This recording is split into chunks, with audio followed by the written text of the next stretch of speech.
വധശിക്ഷയിൽ നിന്ന് മോചിതനാകാൻ അബ്ദുൾ റഹീമിന്റെ മോചനവുമായി ബന്ധപ്പെട്ട file governorate public prosecution വിഭാഗത്തിലേക്ക് അയച്ചു.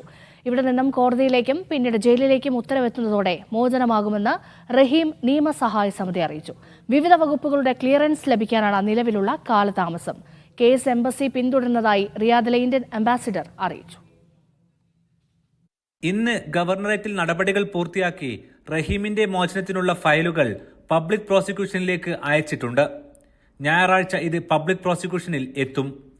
പബ്ലിക് പ്രോസിക്യൂഷൻ റഹീമിനെതിരെ മറ്റു കേസുകളില്ല എന്ന് ഉറപ്പാക്കി ഫയൽ കോടതിയിലേക്ക് അയക്കും.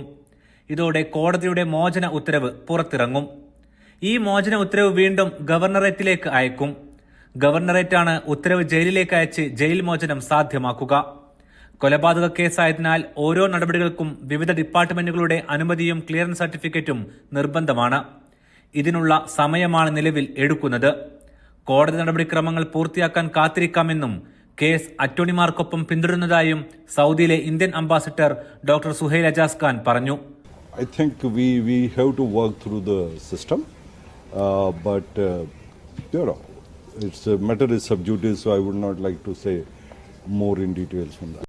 റഹീം കേസുമായി ബന്ധപ്പെട്ട് ഇന്ത്യൻ അംബാസിഡർ ആദ്യമായി നടത്തുന്ന പ്രതികരണമാണിത്. ജൂലൈ 2 റഹീമിന്റെ വധശിക്ഷ റദ്ദാക്കിയ ഉത്തരവ് വന്നിരുന്നു. എംബസി ഉദ്യോഗസ്ഥനായ യൂസുഫ് കാക്കഞ്ചേരിയും റഹീമിന്റെ കുടുംബത്തിന്റെ അറ്റോർണിയായ സിദ്ദിഖ് തുവൂരുമാണ് കേസ് ഗവർണറേറ്റിൽ പിന്തുടരുന്നത്. മോചന ഉത്തരവ് ഉടൻ പുറത്തിറങ്ങുമെന്ന പ്രതീക്ഷയിലാണ് റിയാദിലെ റഹീം നിയമസഹായ സമിതി. Aftabur Rahman, media 1, Riyadh.